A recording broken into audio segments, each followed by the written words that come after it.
Assalamu alaikum. I am Adnan Shoaib, faculty member at ComSci Institute of Information Technology, and today is our lecture number 26 regarding the course issues in accounting practices, and today's topic is statement of cash flow revisited.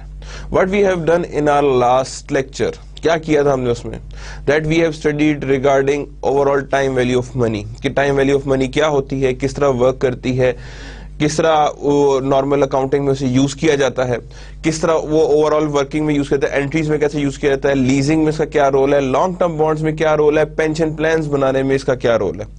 Everything we have studied for this thing, but today's topic is statement of cash flow. However I want to introduce कि आज हम लोग अपने third portion of course outline में आ रहे हैं, that is regarding decision tools.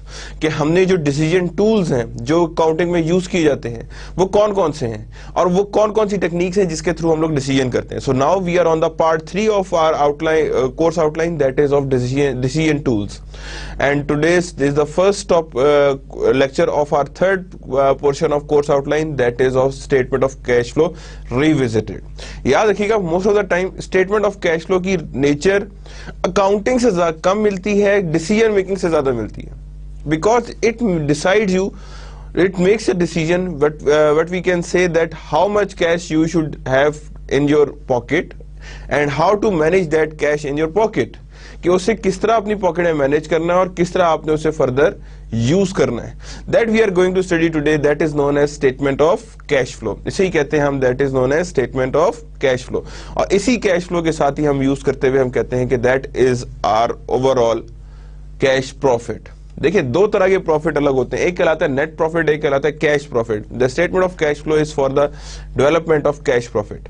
However, when we talk about practical issues regarding balance sheet and statement of cash flow, we have visited the statement of cash flow, but it's just an overview. Now we are going in the statement of cash flow in a very in depth manner. बहुत ज्यादा deep देखेंगे इसे हम, इसीलिए that the topic is statement of cash flow revisited. वो दोबारा revisit हो रहा है, तो that is the thing that is known as statement of cash flow revisited. So starting with the topic, first for the learning objectives, describe the purpose of statement of cash flow, identify the major classifications of cash flow, differentiate between net income and net cash flow from operating activities, contrast the direct and indirect method of calculating net cash flow that we have studied, determine net cash flow from investing and financing activities, preparing statement of cash flow, identify source of information for the statement of cash flow, discuss special problems in preparing statement of cash flows, explain the use of worksheet in preparing statement of cash flow. That we are going to study today कि इन सारे learning objectives का क्या meaning है और किस तरह work करनी है. So that is the next is the web of our whole topic. First, preparing the statements, usefulness क्या है, क्लासिफिकेशन क्या है, क्या स्टेप्स इन्वॉल्व हैं, एग्जांपल्स कैसी हैं, सोर्सेज क्या है, direct method and indirect method. We are going to see both. First one, then special problems in statement preparation. क्या स्पेशल प्रॉब्लम्स एग्जिस्ट करती हैं इन प्रिपरेशंस, कि प्रिपरेशंस में स्पेशल प्रॉब्लम्स क्या क्या एग्जिस्ट कर सकती हैं. एडजस्टमेंट टू नेट इनकम, यानी ये यू समझ ले कि you can say it's an issues regarding a cash flows. Account receivables हैं, अदर वर्किंग कैपिटल है, नेट लॉसेस हैं और सिग्निफिकेंट नॉन कैश ट्रांजैक्शंस हैं. These all things are included in the special problems, यानी इन चीजों के अंदर क्या क्या प्रॉब्लम्स एग्जिस्ट करते हैं. Use of worksheet is there, preparation of worksheet, analysis of transaction and preparation of financial statement, that we are going to study today. So starting with our topic, section 1, preparation of cash flow. हम लोग सबसे पहले शुरू करेंगे कि preparation of cash flow क्यों है, what is the purpose of preparation of cash flow, कि हम लोग कैश फ्लो की प्रिपरेशन का एक्चुअली पर्पस क्या है. To provide information about the company's cash receipts, cash payments during the period. यानी क्या मकसद है, कैश रिसीट और कैश पेमेंट इन दोनों का रिकॉर्ड प्रोवाइड किया जाए, यानी कंपनी के इन दोनों चीजों का रिकॉर्ड सामने लाया जाए. इसे कहते हैं provide information about the company's cash receipts and cash payment. सिर्फ cash, there is no accrued, there is no credit. Remember that for the statement of cash flow. Secondary objective, to provide cash basis information about the company's operating, investing and financing activities. यानी कि cash basis of तीनों activity से cash basis को allocate करना या identify करना, उसे हम कहते हैं that is secondary objective. और इसी secondary objective को हम कह सकते हैं कि that is the actual method of developing the statement of cash flow.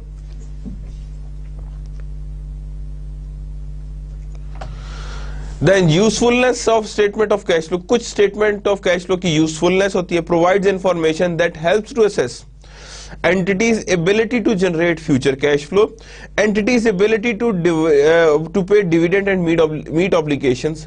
देखिए, cash flow is the most important thing for any business. कोई भी बिजनेस की बात करें तो वहां पे हमारे लिए cash flow, future cash flow को सामने रखना बहुत जरूरी होता है. डिविडेंड्स पेमेंट और उनकी ऑब्लिगेशंस को मीट करना भी जरूरी है कि मैंने अगर किसी को पेमेंट करनी तो मेरे पास कैश होना जरूरी है.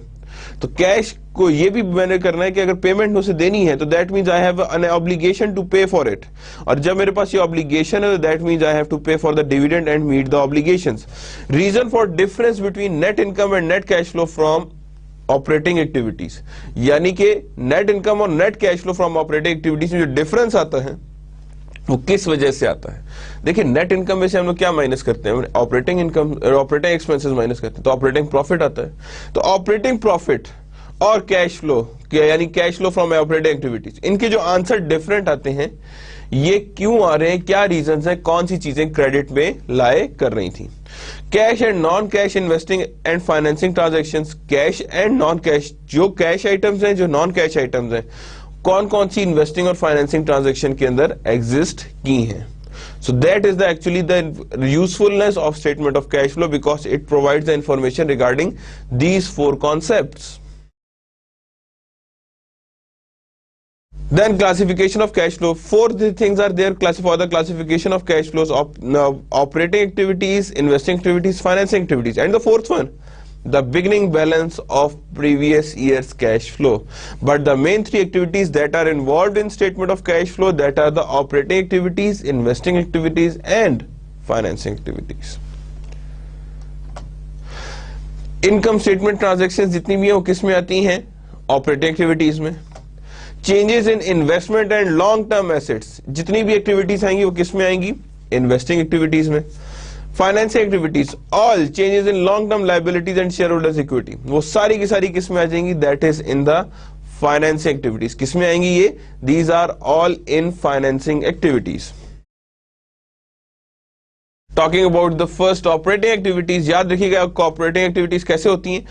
Cash inflow from sale of goods और फ्रॉम रिटर्न ऑन लोन्स और इन इक्विटी, यानी आपने जो चीजें बेची हैं अगर आपको उधर से रिटर्न आ रहा है तो देयर इज, अगर कहीं से रिटर्न आया रिगार्डिंग कि कहीं भी आपने इन्वेस्टमेंट की हुई थी वहां से आपको इन्वेस्टमेंट इंटरेस्ट रिसीव हुआ है या डिविडेंड रिसीव हुआ है, तो उसे हम कहते हैं that is known as cash inflow.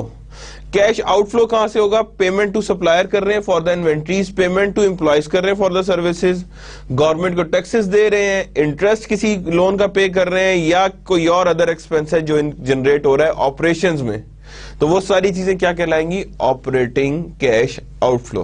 So inflows and outflows को हम माइनस करते हैं तो हमारे पास आ जाती है cash flow from operating activities. इसी के नीचे जो एग्जिस्ट करता है that is known as cash flow from investing activities. And these देखें, आप गौर से देखें तो ऑपरेटिंग एक्टिविटीज के अंदर सारे के सारे इनकम स्टेटमेंट के आइटम्स हैं और किसी चीज के आइटम्स नहीं है, सिर्फ और सिर्फ किसके, इनकम स्टेटमेंट के आइटम्स एग्जिस्ट करते हैं. Then it's investing activities. Cash inflow कैसे होगा, कोई एसेट सेल आउट कर दी है, कोई डेट या इक्विटी जो है वो हमने किसी को यूं समझ ले कि दी हुई थी उधर से वापस आई है, यानी from the sale of debt, equity, security और other entities. For collection of principal और लोन्स टू अदर सिक्योरिटी, यानी कोई कलेक्शन या लोन हो रही है फ्रॉम द अदर सिक्योरिटीज, किसी को इंटरेस्ट मिल रहा है, कुछ भी है, तो that are cash inflows. Cash outflows क्या होंगे, to purchase property, plant and equipment, to purchase debt or equity securities of other entities, to make loans to other entities. These all things are included in cash outflow. Then again it's a financing activities. Cash inflows कहां से आएंगी, from the sale of equities, from the issuance of debt. ये inflows है, जाहिर बात है, debt issue करेंगे तो पैसे क्या हो रहे हैं, इनर आ रहे हैं ना. और जब हम जो ओवरऑल इश्यूएंस ऑफ डेट है वो कर रहे हैं तो या इक्विटी इश्यू कर रहे हैं तो इससे कैश इनफ्लोज हैं, लेकिन जैसे ही हम डेट वापस कर रहे हैं या शेयर होल्डर्स को डिविडेंड दे रहे हैं तो कैश आउटफ्लो जा रहा है। तो गौर से देखें तो फर्स्ट वन ऑन इन्वेस्टमेंट सारी चीजें एसेट साइड से रिलेटेड है और फाइनेंसिंग में सारी चीजें लायबिलिटी एंड ओनर्स इक्विटी की साइड से रिलेटेड है। So that is the whole portion of cash flow statement. The basis, now the classification of cash flow. The basis recommended by FASB for the statement of cash flow is equally called cash and cash equivalent. Cash equivalent और short term highly liquid investment. Cash तो समझ आता है. What is cash equivalent? Cash equivalent वो होगा जो highly जिसे कहते हैं liquid है कि जिसे आप किसी टाइम भी फौरन कैश में कन्वर्ट कर लेंगे तो उसे हम कहेंगे that is known as cash equivalent. Readily convertible to known amount of cash, आराम से कन्वर्ट हो जाए नोन अमाउंट ऑफ कैश में। So near their maturity that they present insignificant risk, इतनी छोटी मैच्योरिटी होती है कि उसमें वो रिस्क शो ही नहीं कर पाते, ठीक है, उसमें कोई रिस्क में डिफरेंस आता ही नहीं है। For example due to change in interest, generally only investment with original maturity of 3 months, सिर्फ 3 महीने की मैच्योरिटी के साथ होते हैं और less qualifies under this definition, या जिसकी मैच्योरिटी 3 महीने है या 3 महीने से कम है, सिर्फ वो एसेट्स इसके अंदर इस क्लासिफिकेशन के अंदर लाए करते हैं। Not typical company product life cycle life, ये हम लोग ऑलरेडी कई दफा हम डिफरेंट सब्जेक्ट्स में पढ़ चुके हैं, स्पेशली इन मार्केटिंग, कि प्रोडक्ट की लाइफ साइकिल क्या होती है, यानी प्रोडक्ट लाइफ साइकिल क्या है। तो हम लोग सबसे पहले कहते हैं there is an introduction, then there is a growth, then there is a maturity, then there is a decline. तो सेम इज द केस। अब गौर से देखें तो यहां पे अगर हम इसे कंपेयर करें, if you are going to compare it, यहां पे आप देखें तो ये आपके पास आ रही है introduction stage, that is growth, that is maturity। अब गौर से देखें तो जब इंट्रोडक्शन है, आपने सारा सेटअप लगा रहे हैं तो आपकी फाइनेंसिंग ज्यादा होगी, फाइनेंसिंग ज्यादा होगी। जैसी ग्रोथ की तरफ आए आपकी फाइनेंसिंग रिड्यूस होना शुरू हो जाएगी, और when you are at the maturity your financing declines. तो गौर से देखें, this is your overall product life cycle and this is your cash flow pattern regarding that cycle. तो दैट मीन्स कि जब भी याद रखें, जब भी हमारे पास कैश फ्लोज आती हैं तो कैश फ्लोज का प्रोडक्ट लाइफ साइकिल के साथ ये रिलेशनशिप एग्जिस्ट करता है और इसी रिलेशनशिप के थ्रू ही वो ओवरऑल वर्किंग शो करते हैं। Format of statement of cash flow presentation कौन कौन सी होती है? Operating activities, investing activities and financing activities. 2 method exist करते हैं for operating activities, that is known as direct method and indirect method. Report inflows and outflows from investing and financing activities separately, यानी investing and financing activities को हम separately भी report कर सकते हैं। One thing that should be kept in mind, याद रखिएगा, जहां से भी हमें फील होगा कि यहां से हमें पैसा बच रहा है या हमारा गेन फ्लो हो रहा है, हम उसे हमेशा पॉजिटिव एड अप करेंगे, और जहां से भी हमें लग रहा है कि यहां हमारा पैसा यूज हो रहा है वहां पे हम नेगेटिव साइन करेंगे। सिंपल सा केस है, क्योंकि बहुत सारी ऐसी टर्म्स आएंगी जो इसमें नहीं शो हो रही होंगी, लेकिन you have to decide whether there is an inflow और there is an outflow, that you have to decide कि ये इनफ्लो है या आउटफ्लो है। बिकॉज एक होती है सोर्सिंग, एक कहलाती है usage.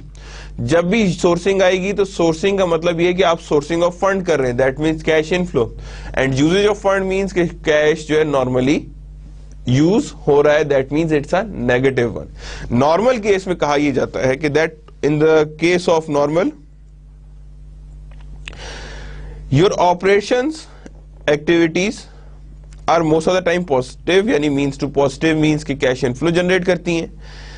Investing mostly on negative, they always go for negative, and next financing, they normally are positive, they normally are positive। तो that means कि there is a chances that this is for the ideal cash flow. ये किसके लिए use होता है? For the ideal cash flows, कि normally operations का balance positive होता है, इन्वेस्टिंग का नेगेटिव होता है, financing again it's a positive one. So that remains as a good sign कि हाँ जी ये होता है। जब इन तीनों को हम एड अप करते हैं तो that we have a net increase and decrease in cash. So that now let's see, now this is the whole pattern और format of a statement of cash flow. Cash flow from operations, अब ये जो बना हुआ है देखें, यहां पे हम लोग किस तरह कर रहे हैं, नेट इनकम टॉप पे आ रही है, adjustment to risk reconcile net income. Now this is what method, that is method related to indirect method. Okay, ये मेथड डायरेक्ट मेथड में इंक्लूड नहीं होता। और आखिर में आ रहा है net cash provided used by operating activities, cash flow from investing activities, net cash provided by the investing activities, then cash flow from financing activities. जो हमारे पास नेट कैश, हम तीनों के हमारे पास कैश आ गए।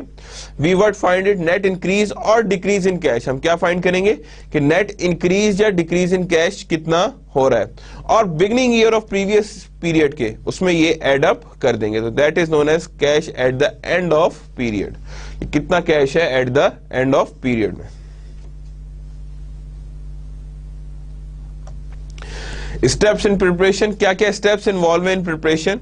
First one, 3 sources of information होती हैं, balance sheet, income statement and transaction data. These 3 things are involved for development of statement of cash flow.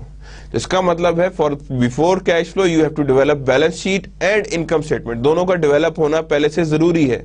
Means to say balance sheet is there, income statement is there and transaction data are also seen there. 3 major steps involve हैं। Determine क्या है, change in cash. क्या determine करें, change in cash कितना है। Determine net cash flow from operations, net cash flow from investing and financing activities. These are the 3 steps involve. कि change in cash कितना आना है, नेट कैश फ्लो कितना operations में, और इन्वेस्टिंग और फाइनेंसिंग से। सो फर्स्ट एग्जांपल से स्टार्ट करते हैं so that we have a clear idea कि हम लोग इसे साथ साथ स्टेप वाइज सॉल्व करेंगे तो पूरी की पूरी हमें स्टेटमेंट ऑफ कैश फ्लो हमारे सामने क्लियर हो जाएगी। Tax Consultant Incorporation started on January 1, 2011 when it issued 60,000 shares of $1 par value. कितना issues? 60,000 shares of $1 par value of common stock, that is of $60,000 cash. The company rented its office space furniture. क्या किया? Rented its office space and furniture equipment and performed tax consulting service throughout the first year. The comparative statement of financial position at the beginning of year end 2011 is illustrated in 23.3 and shows the income statement and additional information for the tax consultant. Here it is. First one, गौर से देखिए tax consultant की balance sheet है, cash account receivables that are the overall your what say current assets. अब जनवरी 1 को तो उसने स्टार्ट किया ना, तो 31st को कितने आ रहे हैं कैश? 49,000 का आ रहा है, और अकाउंट रिसीवेबल्स कितने हैं? 36,000 के। तो चेंज और इंक्रीज कितना है? इंक्रीज इन कैश कितना है? 49,000 का, और इंक्रीज इन अकाउंट रिसीवेबल्स कितना है? दैट इज 36,000 का। Step 2, determine the net cash flow from operating activities. Company must determine the revenue and expenses on cash basis, eliminate the effect of income statement transaction that do not result in an increase or decrease in cash, convert net income to the net cash flow from operating activities through either direct method or indirect method. Now that is the whole thing जिसके through हम लोगों ने work करना है। Determine the net cash flow from operating activities. देखें, सबसे पहले net income centre में राइट साइड पे देखें तो net cash flow from operating activities पड़े, नेट इनकम दे रहे। Eliminate non cash revenues. क्या करेंगे? एलिमिनेट करेंगे नॉन कैश रेवेन्यूज, जो भी जिसमें कौन सी चीज सबसे पहले इंक्लूड होती है? That is depreciation. सबसे पहले इफेक्ट किसका आता है?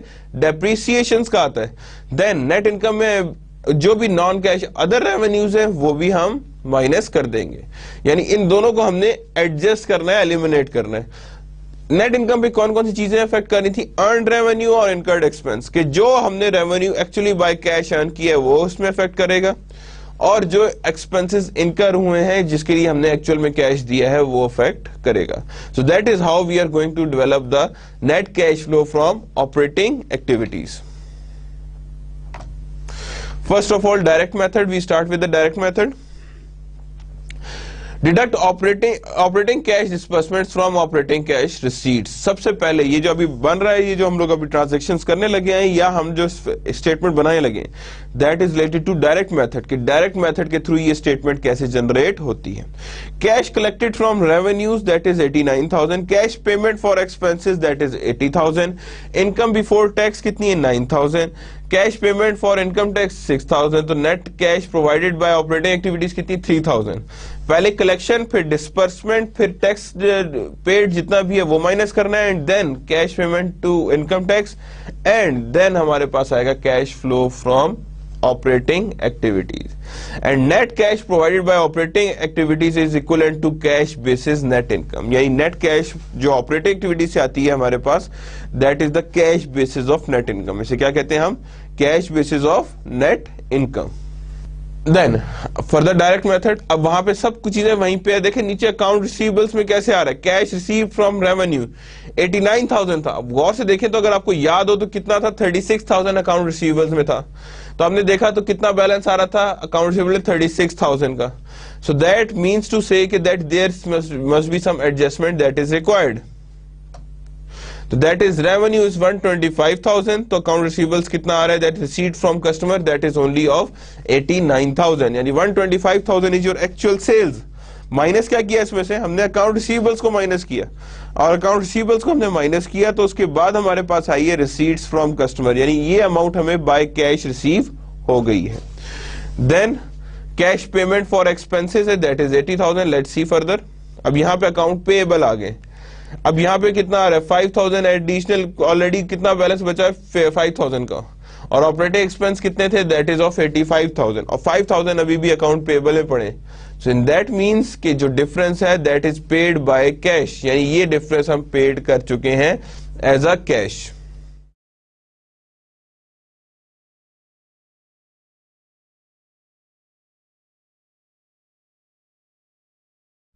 Now income tax, what we are going to see, income tax कितना है. इनकम टैक्स में कितनी आ रही है यहाँ पे, income before tax, income tax is 6,000. Simple सा केस है, टैक्स एक्सपेंस निकला 6,000 का, that we have paid, and payment for tax कितना निकला 6,000 का. Then now we are moving to that, जो अभी तक हमने मेथड पढ़ा ये इनडायरेक्ट मेथड था. क्या था ये, indirect method. Now we are moving towards जो अभी तक हमने पढ़ा था दैट इज डायरेक्ट मेथड. ये जो अब हम पढ़ रहे हैं that is related to indirect method. ये दो मेथड अलग है, याद रखिएगा. अभी हम किस तरह चल रहे थे, we are moving like this, कि हमने कहा जी पहले कैश रिसीट से, सेल से चल रहे थे, कस्टमर से चल रहे थे, सेल सबसे पहले थी, देन एक्सपेंसेस, और यूं चल रहे थे. हम इस मेथड में चल रहे थे. याद रखिए इनडायरेक्ट में हम रिवर्स चलते हैं, हम नेट इनकम से स्टार्ट करते हैं, और नेट इनकम ही हमें बताता है कि किस तरफ जाना है और किस तरफ नहीं जाना. Net income is 34,000. सबसे पहले एडजस्टमेंट करेंगे नेट इनकम से. नेट इनकम में से एडजस्टमेंट का मतलब है कि जितनी भी चीजें बैलेंस शीट में एडजस्टेड है उन सारों को एडजस्ट करेंगे. तो सबसे पहले क्या करेंगे, net income. Then adds first of all depreciation. Why depreciation? Because it's a non-cash item. ये क्या है, non-cash item में include होता है, तो that means it's a non-cash item. Adjustment to reconcile the net income to net cash provided by operating activities. अच्छा, अब उसके बाद क्या है, सबसे पहले हमने depreciation adjust कर ली. उसके बाद किस चीज को एडजस्ट करना है, उसके बाद हमने एडजस्ट करना है आपकी overall what we can say balance sheet के करंट एसेट्स और करंट लायबिलिटी को. किसको एडजस्ट करना है, current assets and current liabilities को. तो सबसे पहले देखेंगे increase in account receivables. Now if you are going to see कि मेरे पास स्टार्ट ऑफ ईयर में कोई अकाउंट रिसीवेबल्स नहीं थे, और एंड ऑफ द ईयर में अकाउंट रिसीवेबल्स आ गए मेरे पास, तो what does that mean then, इसका मतलब ये हुआ कि जो अकाउंट रिसीवेबल्स हैं, जो अकाउंट ऑलरेडी जो हमारे पास अकाउंट रिसीवेबल्स में एग्जिस्ट कर रहे हैं, इसका मतलब है मेरे पास अभी तक लोगों ने पैसा मेरा वापस नहीं दिया. इन अदर वर्ड्स मेरा पैसा फंस गया है. क्या फंस गया, मेरा पैसा फंस गया है, मेरा पैसा ब्लॉक हो गया है इन अकाउंट रिसीवेबल्स. कि अगर ये मुझे कैश मिलता तो मैं उस कैश को कहीं भी यूज कर सकता था, लेकिन मैं अनफॉर्चुनेटली वो कैश यूज नहीं कर सकता. सो इन दैट केस मैं कहूंगा increase in accounts receivable is my cash outflow, because मेरा पैसा फंस गया है. तो दैट्स व्हाई आउटफ्लो को मैंने नेगेटिव कर दिया, that is of 36,000. Increase in account payable 5,000 था. इसका मतलब मैंने किसी के पैसे देने थे, नहीं दिए. इसका मतलब है एक तरह से मैंने सोर्स ऑफ कैश कर लिया ऐसे कि मेरे पास पैसे बचे पड़े रहे जिसे मैं कहीं भी यूज कर सकता हूं. तो that becomes my source of funds. क्या कहेंगे उसे हम, सोर्स ऑफ फंड्स. तो इसीलिए मैंने वहां पे पॉजिटिव कर दिए 5,000 को. तो दैट एडजस्ट टू फॉर्म 31,000, 34,000 और 31,000. That is net cash provided by operating activities is 3,000. Common adjustment to net income कौन सी होती है, डेप्रिसिएशन एंड अमोर्टाइजेशन एक्सपेंस, जो मैंने अभी आपको बताया. गेन और loss on disposition of long term asset, कि गेन और लॉस होगा उसको भी आपने किस में एडजस्ट करना है, इनडायरेक्ट मेथड में एडजस्ट लाजमी करना है। And change in current assets and liabilities, जो अभी हमने ऊपर की है, और किस तरह कर रहे थे, that I have already told you. Now the step 3, determine net cash flow from investing and financing activities. अब वहां पे तो हो गया assets, now we are moving towards the liabilities. Liabilities में क्या है, अकाउंट्स पेबल था, कॉमन स्टॉक, रिटेन्ड अर्निंग थी। अब गौर देखें तो अकाउंट्स पेबल भी अकाउंट फॉर हो गए, कॉमन स्टॉक और रिटेन्ड अर्निंग रहेगी। कॉमन स्टॉक में कितना इंक्रीज आया, 60,000 का, और रिटेन्ड अर्निंग में कितना इंक्रीज आया, दैट इज ऑफ 20,000 का। तो नो लॉन्ग टर्म एसेट, कोई लॉन्ग टर्म एसेट नहीं था, तो कोई इन्वेस्टिंग एक्टिविटी नहीं होगी। जब आपके पास लॉन्ग टर्म एसेट एग्जिस्ट ही नहीं करता तो आप उस पे इन्वेस्टिंग एक्टिविटी रन नहीं कर सकते। सो दैट इज द डिफरेंस, यहां पे डिफरेंस एग्जिस्ट करता है। Now first, purchase of common stock for 60,000 financing, यानी सबसे पहले क्या करेंगे, परचेज ऑफ कॉमन स्टॉक क्या हुआ है, 60,000 का। एंड देन नेट इनकम कितने की हुई है, that is of 34,000 from operation. तो डिविडेंड कितना पे किया, 14,000 इन फाइनेंसिंग। तो दैट मीन्स टू से 34,000 में से कितना डिविडेंड दे दिया गया, 14,000 का डिविडेंड दे दिया गया है। So that we have the whole figure. You can see that in financing activities, their net is 46,000. कैसे निकला हुआ है, देखें, इश्यूएंस कितनी 60,000 थी और डिविडेंड पेमेंट कितनी हुई 14,000 की। So that we have total amount of 46,000, कितनी आई है, 46,000। और कैश ऑन जनवरी 1, 2011 क्या था, 0। तो दैट मींस दिसंबर का कैश हमारे पास कितना आएगा, दैट इज ऑफ $49,000। तो that is how the cash flows will be developed, कि इस तरह ही कैश फ्लोज बनाई जाती हैं।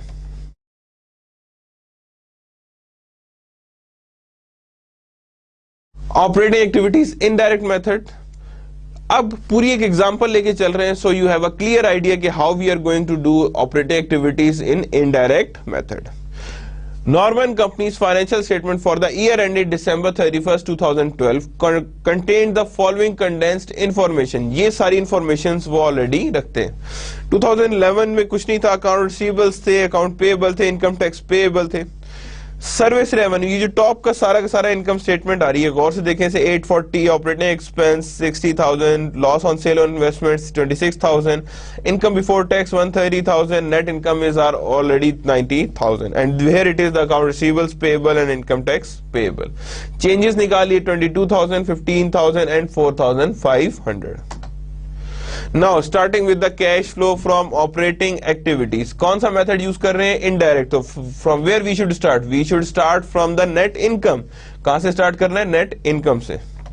तो net income is 90,000। Then adjustment, सबसे पहले क्या करनी है, एडजस्टमेंट। तो सबसे पहले आया डेप्रिसिएशन एक्सपेंस, जो एड अप हो जाएगा 90,000 plus 60,000। Then current assets and current liabilities को हमने एडजस्ट करना है। Loss on sale of investment भी मैंने जिससे पहले बात की थी, वो भी एडजस्ट होनी है, दैट इज ऑफ 26,000। अब यहां पे देखें तो ये क्या हो रहा है, एड अप हो रहा है, loss on sale of investment. ये एड अप क्यों हो रहा है, देखें, जब भी हमने ऑपरेटिंग एक्टिविटीज की बात कर रहे हैं तो याद रखिएगा, हमने जो चीज माइनस की है, ये चीजें किससे रिलेटेड है, इन्वेस्टिंग से रिलेटेड है ना। तो जब इन्वेस्टिंग से रिलेटेड है तो इन्वेस्टिंग में जाएंगी। यहां पे अगर ऑपरेशंस में है तो हम ऑपरेशन से क्या कर रहे हैं, वापस अगर हमने सब्ट्रैक्शन की हुई है तो इसे दोबारा एड अप कर रहे हैं, और हमने अगर एडिशन की हुई है तो हम सब्ट्रैक्ट करेंगे। तो that's why it is being added. Decrease in account receivables 22,000, increase in account payable 15,000, and decrease in income tax payable, that is 4,500. so that we have total net cash provided by investing activities. ये क्या हो गया, net cash provided by investing activities. Now further, Norman Company's financial statement for the year ended December 31st, 2012 contained the following information, as we have seen that the assume that, यहाँ पे देखिए box में लिखा हुआ है assume account payable relates to operating expense। Account payable किससे relate करता है, ऑपरेटिंग एक्सपेंस। और देखें गौर से देखें तो सारा डाटा बाकी वही है। Now we are developing it using the direct method. कौन सा मेथड यूज कर रहे हैं, direct method. So starting with it, cash receipt from customer कैसे फाइंड करते हैं, sales revenue plus decrease in account receivables और minus increase in account receivables. यानी जो भी सेल्स रेवेन्यू उसमें ऐड कर देंगे डिक्रीज इन अकाउंट रिसीवेबल्स या क्या नाम है, ऐड कर देंगे डिक्रीज इन अकाउंट रिसीवेबल्स या लेस कर देंगे इंक्रीज इन अकाउंट्स रिसीवेबल्स। क्यों करेंगे? बिकॉज अकाउंट रिसीवेबल्स का मतलब है कि ये अभी हमें पैसा नहीं मिला, और अगर पिछले साल का मिल गया तो that means we have earn more this time in the form of cash. तो बैलेंस कितना था अकाउंट रिसीवेबल्स का? That is 59,000। रेवेन्यू से 40,000, तो रिमेनिंग बचा जो कितना आया दैट इज 862,000। तो ये हमारे पास आ रही है अकाउंट रिसीवेबल्स की value, that is cash received from customer. Now cash payment for operating expenses के, यानी in other words cash payment to supplier. तो कैसे निकल रहा है, यानी ये देख लें, increase in prepaid expense add होगा या decrease in prepaid expense minus होगा, और decrease in accrued expense add होगा और increase in accrued expense minus होगा। So here in this form we should allocate it. Account payable कितना है? Operating expense 624,000। Account payable अब इसमें से हम माइनस कर देंगे तो we have payment to supplier. क्या आ जाएगी हमारे पास? Payment to supplier.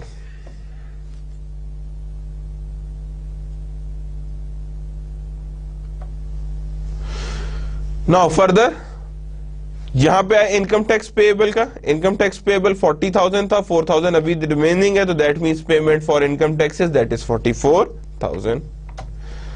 So that is the how we have developed the direct method. अब कैसे आया cash flow from operating activities? Cash received from customer 862,000, cash paid to operating expense that is 609,000, and cash payment for income tax, यानी cash payment हो रही है for income tax that is 44,500। इन तीनों को एडजस्ट किया तो I have a net cash provided by operating activities that is of $2,08,500।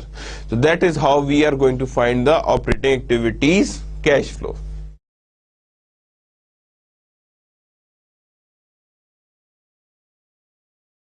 Now step 3 determines the net cash flow from investing and financing activities. क्या next step है?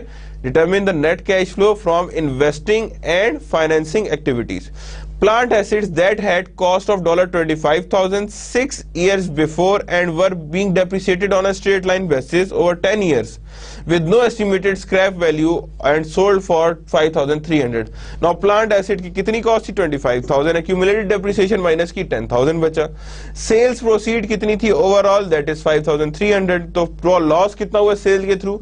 That is just 2,700। That is your loss from the sale, यानी ये हमारे पास loss आया है from sales. So that is the first part. Now statement of cash flow बनाएंगे तो यहां पे cash flow from operating activity से सबसे पहले हमने क्या डाला? या loss from sale, then sale of plant, then ये दोनों चीजें हमने क्या कर दी? एडजस्ट कर दी। सेल ऑफ प्लांट क्या हुआ हमारे पास? That is sale of plant is actually our overall cash inflow, लेकिन जो उसका डिफरेंस था वो हमने किस तरह पुट किया? Loss on sale. क्या उसे पुट किया? Loss on sale. B part देखिए, during year 10,000 shares of common stock with stated value of $10 were issued for 33, यानी $33 का इशू हुआ है जिसकी शेयर स्टेटेड वैल्यू कितनी थी? $10। तो शेयर सोल्ड कितने हुए? That is 10,000 multiply by 33, that means value of shares is 330,000। कितनी है? 330,000। नाउ फर्दर अगेन अब वहां पे हमने पुट कर दिए थे, यहां पे क्या आएगा? 330। How it is? Sale of stock 330,000 का हुआ। तो हमने देखें, गौर से देखें तो cash flow from financing activities में ये exactly same as it is put कर दिए 330,000 का। देन डी पार्ट देखते हैं, the company sustained the net loss for the year of 50,000, depreciation amounted 22,000 and the gain of 9,000 was realized on the sale of land for $39,000। तो यहां पे देखते हैं इसकी ट्रीटमेंट कैसे होनी है, गौर से देखिएगा। नेट लॉस हमें पता लग गया 50,000 का, लॉस ऑन सेल भी था, डेप्रिसिएशन एक्सपेंस वापस एड अप होता है, गेन ऑन सेल कितना हुआ है? 9,000 का हुआ है, और माइनस कर रहे हैं क्यों? That is the part of investment activities. इसका ऑपरेटिंग में क्या काम है? तो सेल ऑफ प्लांट एसेट कितना है? 5,300। सेल ऑफ लैंड कितना है? 39,000 का है। Cash flow from investing activities कितनी है? 44,300। So that is our cash flow from investing activities. Cash flow from financing activities की तरफ आते हैं तो सेल ऑफ कॉमन स्टॉक है अभी तक खुद सिर्फ वहां पे। Now H, during the year treasury stock costing 47,000 was purchase, यानी कितने के वापस परचेज कर लिए treasury stock, means that is 47,000। How it works, तो गौर से देखें, सारी चीजें वही हैं। अब यहां पे हम नीचे कहेंगे purchase of company stock, that is cash outflow, तो that means it's a negative thing. क्या है ये, नेगेटिव थिंग है। So that means we are going to add up now all these things. So finally we have a net change in cash of 293,000. कितना change आ रहा है, 293,000. Now sources of information for statement of cash flow. Statement of cash flow की क्या sources है information की, कहां से statement of cash flow adjust होती है। कंपैरेटिव बैलेंस शीट चाहिए होती है, analysis of retain earning account चाहिए होती है, राइट डाउन अमोर्टाइजेशन चार्जेस आते हैं, similar book entries such as depreciation because they have no effect on cash, यानी कि सिमिलर बुक एंट्रीज भी होती हैं such as depreciation because they have no cash. So these are the important things that are required. देखिए 3 अभी तक information हमने पढ़ी, balance sheet,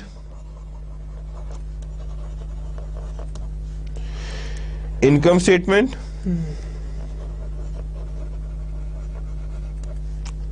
transaction data.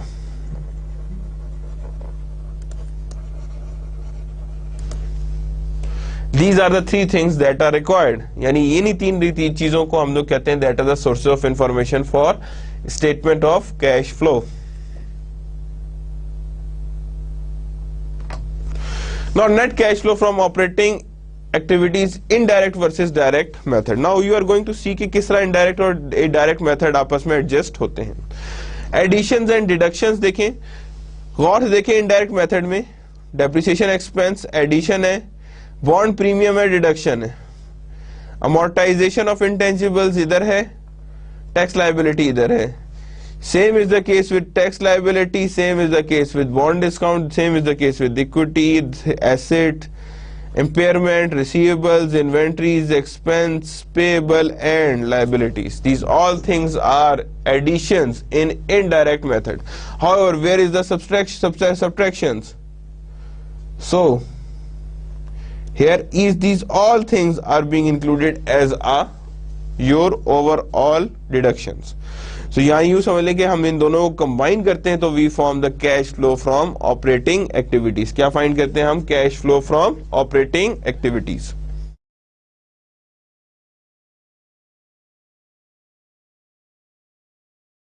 Then direct method का कंपैरिजन देखते हैं क्या है, गौर से देखिएगा। Net cash flow from operating activities, वो कहता है जी from the sale of goods and from the receipt और इन्वेस्टमेंट, यानी इंटरेस्ट डिविडेंड जो मिल रहे हैं वो भी सारी ऑपरेटिंग की बात होगी, और from sale of service to customer उधर से भी आएगी। कैश पेमेंट्स टू सप्लायर होती है, employ operations, for interest, for leases. These all things are included and finally they forms to have our overall cash flow from operating activities. क्या हो जाएंगे हमारे पास, cash flow from operating activities.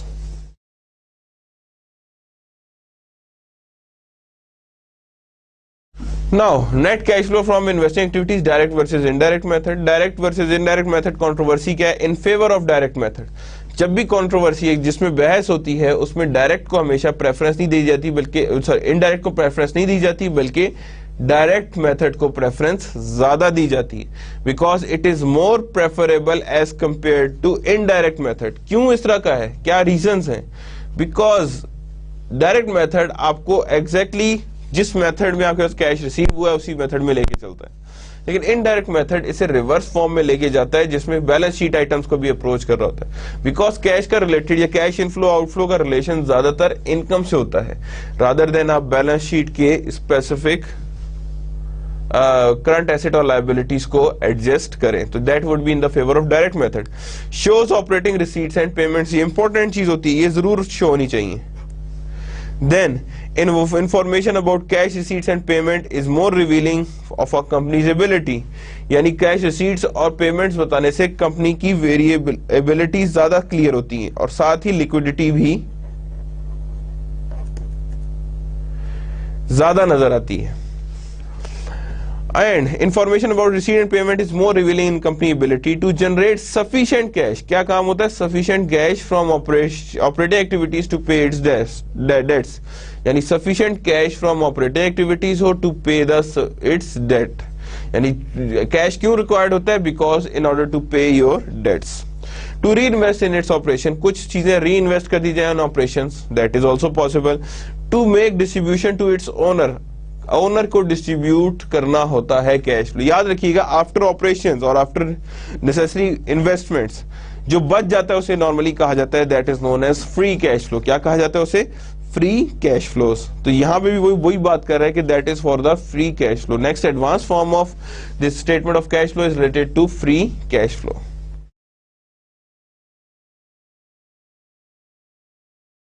Direct versus indirect method. In favor of indirect method, focus on the difference between net income and net cash flow from operating activities। यानी net income और net cash flow में किस किस चीज का difference आ रहा है वो सारी ये लिस्ट डाउन कर देते हैं कि आपके पास ओवरऑल जो था वो ये थी कैश, और यहाँ पे आपने इस बैलेंस शीट को भी एडजस्ट किया so that you have a proper figure of operating activities. Provide link between statement of cash flow, किसके बीच में लिंक करें? Statement of cash flow and the income statement and statement of financial position. यानी ये सारे link बीच में चाहिए होते हैं statement of cash flow, balance sheet and income statement. Because जो अभी हमने बात की है कि बैलेंस शीट और इनकम स्टेटमेंट के बगैर आपकी कभी भी cash flow from cash flow statement या cash flow from operating activities नहीं बन सकती।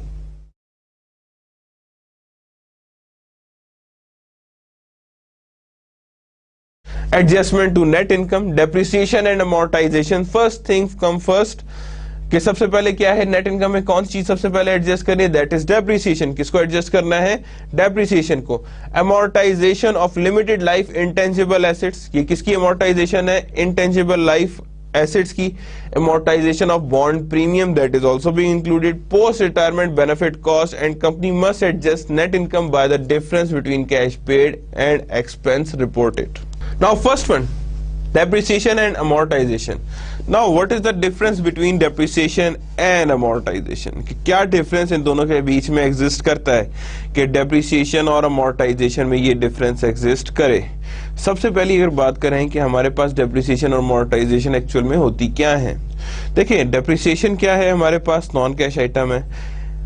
जितनी भी हमारे पास फिजिकल गुड्स है उसकी जब आप ओवर द टाइम रिकवरी करते हैं तो उसे हम डेप्रिसिएशन करते हैं, डेप्रिसिएशन कहते हैं। लेकिन जब हम बात करते हैं किसकी? इंटेंजिबल एसेट्स की, तो उसकी हम क्या करते हैं? अमोर्टाइजेशन करते हैं फॉर द रिकवरी। किसके लिए? For the recovery. Post retirement benefit cost का मतलब company must adjust net income bye difference between cash paid and expense reported. यानी कि उसको जो कैश पे किया गया और एक्सपेंस रिपोर्ट किया गया उसकी जो डिफरेंस है उसको एडजस्ट लाजमी करे in net income. So that's the important thing. तो एडजस्टमेंट टू नेट इनकम ये सबसे पहले आती है। So how it is going to be developed? So it would be like this. Net income add depreciation, that is how we that is going to be held। यानी adjustment to net income पहली किसने की? आपने depreciation की। और we can say it's an amortization, it's an amortization। So that is how the post retirement benefit cost and that is depreciation and amortization। ये दोनों चीजों को हम इस तरह करेंगे। पोस्ट रिटायरमेंट बेनिफिट कॉस्ट भी हम लोगों ने इसमें एडजस्ट करा, but how? Let's see in further slides. Adjustment to net income, then change in deferred income taxes. Change in deferred income taxes जितना भी आ रहा है that is also being there affect net income but no affect on cash. अब क्या करेंगे यहाँ पे? नेट इनकम जैसे भी अभी लिख रहा था हमने, net income add depreciation and adjust income taxes। क्या एडजस्ट करेंगे? इनकम टैक्सेस को हम एडजस्ट करते जाएंगे साथ साथ। क्यों करते जाएंगे?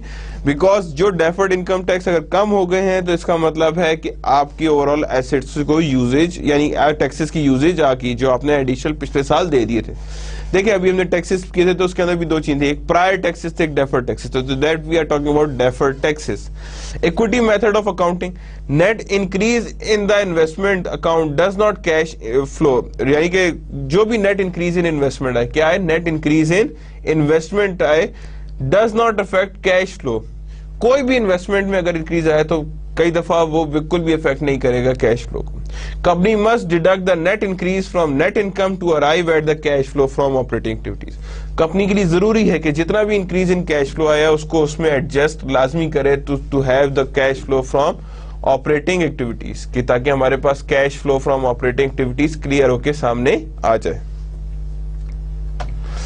Then the important thing is loss and gain. इसमें उन लोगों को मोस्टली कंफ्यूजन ही रहती है कि हम गेन और लॉस को हम कैसे रिपोर्ट करें, किस तरह रिपोर्ट करें, कैसे चेंजेस आ रही हैं। तो लॉस एंड गेन्स की बात करें तो loss is added to net income to compute net cash flow from operating activities because the loss is non cash charge in the income statement. क्या है ये? Non cash charge in income statement. मैं अगर कहता हूं कि मेरे पास book value 9000 थी और सेल जो हुई है वो 5000 की हुई है, डिफरेंस कितना आया? 4000 का। अब ये 4000 इज नॉन रियलाइजेबल। वो ये कह रहा है नॉन कैश चार्ज है ये। मेरे पास ठीक है, मेरे पास एसेट जनरेटेड था, लेकिन ये इस तरह से नॉन कैश है कि जो मुझे नहीं हुआ लॉस, मेरे पास से एक्चुअल में कैश तो नहीं बाहर गया ना। अगर मेरे पास से ओरिजिनल तौर पे कैश बाहर जाता तो तब ये बात सही थी, but there is no effect on your cash outflow. कोई भी इफेक्ट उस कैश आउटफ्लो पे नहीं आया है। So there would have an effect on the income. तो ये किस में आता है? That is for the non cash reporting. क्या आती है ये? Non cash reporting. Companies report a gain in the statement of cash flow as a part of cash proceeds from sale of equipment under investing activities. Thus, it deducts the gain from net income to avoid double counting. Once as a part of income and gain as a part of cash proceeds from income statement. यानी कि क्या होगा? अगर मैं income में भी loss और gain लिख दूंगा और बैलेंस शीट से भी इसे इस तरह एडजस्ट कर लूंगा, that leads to the double counting. किस में आ जाता है ये? डबल काउंटिंग में आ जाता है। यानी से प्रोसीड्स भी आ गई हैं और गेन जो है वो नेट इनकम से भी डिडक्ट हो गया। तो इनको रिड्यूस करने के लिए हम क्या करते हैं? फिर नेट इनकम को भी उसी हिसाब से एडजस्ट कर देते हैं जिस हिसाब से आपके पास उसका गेन हुआ है, ताकि डबल काउंटिंग ना हो सके। जब भी डबल काउंटिंग होगी then there is a problem. Then adjustment to the stock options. जैसे हमने पढ़ा था स्टॉक ऑप्शंस कौन कौन सी होती हैं, तो there is a call options,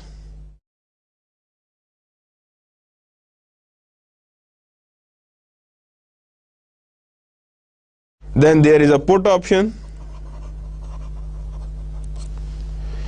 then there is a hedges, and there is a futures. These are all are known as stock options, but mostly in the form of stock options ये दोनों की बात की जाती है ज्यादा। Cash is not affected by recording the expense, यानी कैश में इफेक्ट ना आए अगर मैं एक्सपेंस रिकॉर्ड कर रहा हूं। Company must increase net income by the amount of compensation expense from share option, यानी कंपनी को अपनी इंक्रीज इन नेट इनकम जरूर करनी चाहिए by amount of compensation expense. किससे? By amount of compensation expense from the share option in computing net cash flow from operating activities. अब यहां पे वो क्या कह रहे हैं? कंपनसेशन एक्सपेंस लाजमी यहां पे आपने शो करना है, ठीक है ना, फ्रॉम शेयर ऑपरेशंस। वो इंपॉर्टेंट है बिकॉज आपने अगर अपने कोई ऑप्शन कॉल ऑप्शन या पुट ऑप्शन पर परचेज की है तो definitely there would be a compensation expense. क्या एग्जिस्ट कर रहा होगा? कंपनसेशन एक्सपेंस उसके अंदर एग्जिस्ट कर रहा होगा और वही आपको कंपनसेशन एक्सपेंस ओवरऑल चीजों को क्लियर करेगा। तो that is for that stock options. Now there is certain items that are known as extraordinary item। आप पहले भी इनकम स्टेटमेंट जब हमने मल्टी स्टेप बनाई थी तो उसके अंदर भी क्या था? एक्स्ट्राऑर्डिनरी आइटम्स एग्जिस्ट कर रहे थे, और जब एक्स्ट्राऑर्डिनरी आइटम्स एग्जिस्ट कर रहे हैं तो means to say that there must be something जो रिक्वायर्ड होता है। एक्स्ट्राऑर्डिनरी आइटम में हमने जब पढ़े थे हमने कहा था जी नेचर से रिलेटेड ज्यादा हो और कोर बिजनेस से सेपरेट हो, यानी कि नेचर जो है उनकी क्या हो? एक्स्ट्राऑर्डिनरी हो या कोर बिजनेस से सेपरेट प्रोसेसेस हो, उसे हम लोग नॉर्मली किस क्या कहते हैं? Extraordinary item. Company should report either as investment और financing activities, cash flow from extraordinary transaction and other events whose effects are included in net income but which are not related to operations. Indirect method। Because an increase in allowance for doubtful accounts results from charge to bad debt expense, अपनी company should add back an increase in accounts for doubtful accounts to net income to achieve at net cash flow from operating activities. वो कह रहा है जब हमारी बात होती है allowance for doubtful accounts, तो allowance for doubtful accounts की क्या नेचर होती है? That is non cash, उसकी कोई नेचर नहीं है, चाहे हम चाहें भी तो उसकी नेचर एग्जिस्ट नहीं करती है. तो that means the allowance for doubtful account should also be need to be adjusted, उसे भी हमने एडजस्ट करना है. देखिए अलाउंस फॉर डाउटफुल अकाउंट क्या होता था?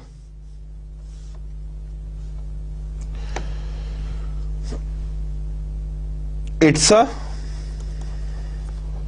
Non cash expense.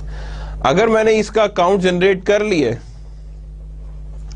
so that means it's a non-cash account. और नॉन कैश अकाउंट की भी आपको एडजस्टमेंट किसमें करनी पड़नी है? Your overall indirect method, because allowance for doubtful accounts are still there. नीचे देखें 2011 2012 दो दिए हुए. अकाउंट रिसीवेबल्स 90,105 बढ़ गए हैं. अलाउंस फॉर डाउटफुल अकाउंट 4,000 से 10,000 हो गए, तो 6,000 का इंक्रीज आया इसके अंदर. एंड अकाउंट रिसीवेबल्स नेट कितने हो रहे हैं? 9,000 का इंक्रीज 9,000 का इंक्रीज इसके अंदर आ रहा है. So that is the whole thing required for indirect method कि हमने अकाउंट रिसीवेबल्स को भी देखना है plus allowance for doubtful accounts को भी एडजस्ट करना है. किसमें? रिसीवेबल्स में, because receivables are the part of indirect method के जिसमें जो भी चेंज आएगा वो सामने नजर आना चाहिए. इसीलिए इसमें एड सेपरेट कर लिए गए थे अलाउंस फॉर डाउटफुल अकाउंट्स के लिए, ताकि जो हमारे पास वैल्यू आए that would be should be a clear picture of the indirect method. क्या हो? वो क्लियर पिक्चर शो कर रहा हो किसकी? इनडायरेक्ट मेथड की. Now, one method of presenting this information is the statement of cash flow. क्या करें हम? statement of cash flow बनाएं. Cash flow from operating activities 40,000, net income adjustment to reconcile net income to net cash provided by operating activities. तो वहां पे क्या आ रहा है? increase in account receivables, increase in allowance for doubtful accounts. यानी ये दो चीजें ही exist करती हैं जिसे हम कहते हैं that is known as allowance for doubtful accounts. So that is relates to cumulate, or what we can say it's a cumulations, and that is the answer would be 31,000. 40,000 start, 15,000 account receivables, increase in allowance for doubtful accounts 6,000, and there the difference is the 9,000. क्या कहलाएगा ये? The difference is 9,000. Now indirect method is there. Alternate method of presenting the information in a statement of cash flow, यानी indirect method भी है. Net income से start करें. देखिए एक बिल्कुल सीधे तरीके से सामने आ रहा है, cash receipt from customer, cash paid to supplier and all this. एक आ रहा है टोटली रिवर्स तरीके से कि नेट इनकम में से एडजस्टमेंट शुरू करो, पहले डिप्रिसिएशन ऐड कर लो, फिर करंट एसेट करंट लायबिलिटीज को सारों को उसमें अकाउंट फॉर कर ले. One things that should be kept in mind कि जब भी हम बात करें करंट लायबिलिटीज में, अगर उसमें कोई अक्रूड एक्सपेंस या सैलरीज पेएबल पड़ी हैं तो वो भी हम उसमें इंक्लूड करेंगे, because all the current liabilities would be there for the valuation. ये जितनी भी करंट लायबिलिटीज की जितनी भी आप यूं समझ लें कि करंट लायबिलिटीज की चीजें, वो सारी चीजें उसके अंदर इंक्लूडेड होती हैं. Now direct method is there. Company should not net allowance for doubtful accounts against account receivables. यानी वो कह रहा है company should not net the allowance for doubtful accounts against account receivables. यानी कि जिस तरह अभी हमने पहले वैल्यू निकाली थी, किस चीज की वैल्यू निकाली थी? We have valued regarding the overall what is called allowance for doubtful accounts. लेकिन वो यहाँ पे कहता है डायरेक्ट मेथड में कभी ये एडजस्टमेंट नहीं करनी कि आप अलाउंस फॉर डाउटफुल अकाउंट उसमें भी एडजस्ट कर लें. It's impossible to do so. यूं नहीं करना चाहिए, because that is the whole difference that being generated over at this point in time. So और देखिए सेल्स 100,000, एक्सपेंस कितने? 46,000, utilities 8,000, bad debt 6,000 and cumulates to 60,000. So net income would be 40,000. But what would be the difference in this case if there is a cash profit required? अगर cash profit भी required है तो फिर हम क्या करेंगे? अगर मैं यहीं लाइन ड्रॉ करता हूं, मैं कहता हूं सेल्स है, तो यहां पे सबसे पहले क्या होगा? Cash received from customer. Expenses जो एक्चुअल पे हो चुके हैं, वो कहते हैं सैलरीज कोई नहीं रही तो डोंट यूज सैलरीज. यूटिलिटीज रहती हैं तो वो भी लिख दें. And bad debts are also being there. bad debts are also being there. So that is the how we are going to develop for the direct method. ये भी method ठीक है, but this one is much better than what I have written. Now the direct method further, company should not net allowance for the against the account receivables. अब information क्या थी ऊपर वो देखें, वही जो पिछले में बात की थी. नीचे देखें net cash flow from operations, cash received from customer, that is 85,000, because 100,000 में से आपने वो जो net receivables थे वो आपने माइनस कर दिए. Salaries paid वो भी यहीं पे लिखी हुई है. Utilities paid वो भी 8,000 लिखी हुई है. तो the cumulative net cash flow from operating activities is $31,000. So that is how we say that the statement of cash flow from operations कैसे बन सकती है. नीचे देखें एक लाइन लिखी हुई है, so you have better clear idea. Cash sales should be reported in 8,500, यानी कैश सेल किस तरह रिपोर्ट हो 8,500 पे, sorry 85,000 में. किस तरह 100,000 minus 9,000 minus 6,000. Now that you can see that the cash sale should be reported like this, कि आप 100,000 में से 9,000 को माइनस करें, 9,000 में से आप 6,000 को माइनस करें. So that what we have a cash sales. इसी को क्या कहेंगे हम, that is a cash sales.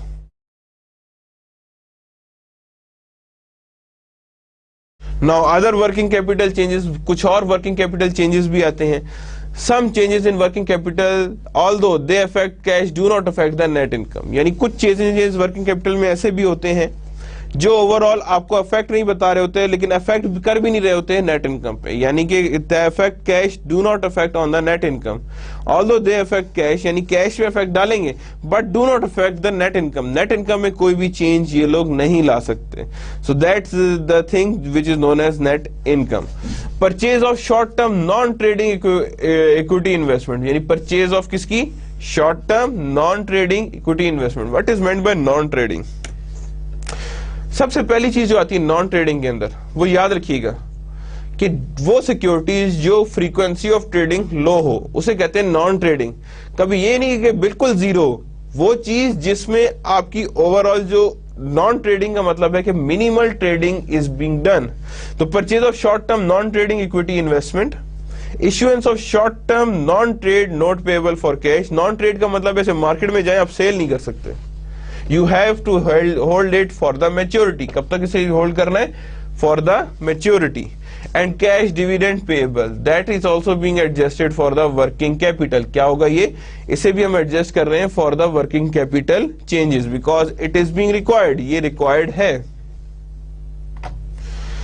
Now net loss, net loss के साथ किस तरह करना है, कैसे पेश आना है, किस तरह उसके साथ क्या ट्रीटमेंट करना है, क्या बिहेवियर होता है उसका. Let's see over there with an illustration. Illustration, if the net loss is $50,000 and the total amount charged to add back is 60,000, then cash provided by operating activities is 10,000. That is how it works. यानी net loss में आप याद रखिए carry back भी जा सकते हैं और कैरी फॉरवर्ड भी जा सकते हैं, प्रायर इनकम टैक्सेस भी होते हैं और डेफर्ड इनकम टैक्सेस भी होते हैं. तो नेट लॉस कितना है 50,000. एडजस्टमेंट टू रिकंसाइल क्या होगा, डेप्रिसिएशन में कितना adjustment I, that is 55,000. Amortisation of payment में कितना आया, दैट इज 5,000. तो दैट कम्युनिकेट्स टू फॉर्म 60,000 और 50,000 का आपके पास लॉस था.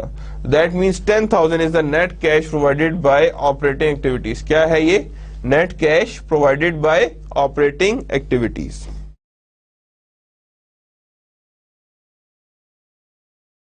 Now significance of non cash transaction, कौन कौन सी नॉन कैश ट्रांजैक्शंस एग्जिस्ट करती हैं और उन्हें क्यों नॉन कैश कहा जाता है, क्या रीजंस हैं. Common non cash transaction that the company should disclose acquisition of asset by assuming liability और बाय इश्यूइंग इक्विटीज. यानी आप एसेट एक्वायर कर लें by assuming liabilities including finance lease obligation और by issuing equities. So that is how we are going to see the non cash transactions. And the company should disclose that accounting of lease and how this security works. Then companies should disclose exchange of non-monetary assets. Company should disclose exchange of non-monetary assets. यानी कि exchange of non-monetary assets आसान हो जाता है for the non-cash transactions. Conversion of debt or preference shares to an ordinary shares. यानी conversion of debt and preference shares to the ordinary shares. That means the convertibles that we have studied in the investment chapter, or you can say investment topic. So that means conversion of debt or the preference share to ordinary shares is there.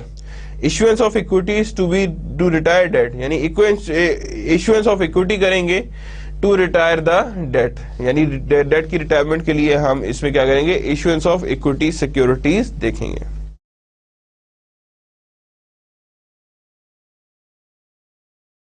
Now use of worksheets कैसे use होती हैं, किस तरह use होती हैं, we are going to see that. A worksheet involves the following steps. First, enter the balance sheet amount and their beginning and ending balance in the balance sheet account. यानी कि हम सबसे पहले क्या करेंगे, बैलेंस शीट अमाउंट बनाएंगे और जिसके थ्रू हम लोग कहेंगे that means this is the work involved, कि ये क्या चीज इन्वॉल्व हो रही है, इसके अंदर वर्कशीट इन्वॉल्व हो रही है. So when we talk about step 1, तो ये वर्कशीट याद रखिएगा बिल्कुल उस तरह ही वर्क करती है जैसे नॉर्मल शीट्स वर्क करती हैं. जैसे हमने 10 कॉलम वर्कशीट बनाई थी ना, अब यही है कि इसमें जो पहले 2 कॉलम है that is for balance sheet and दूसरे जो 2 कॉलम है that is for income statement. So that is how the use of worksheet being done. वही चीज होती है जो वर्किंग शीट हमने पहले बनाई हुई है, बस इसमें ऊपर की हेडिंग चेंज होती हैं और मेथोडोलॉजी सेम नहीं रहती.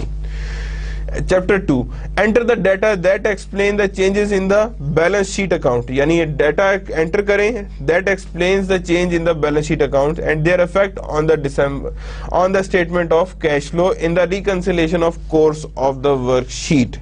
And the step 3 is enter the increase or decrease in cash or the cash line and at the bottom of worksheet. This entry should enable the total of reconciliation columns to be in government.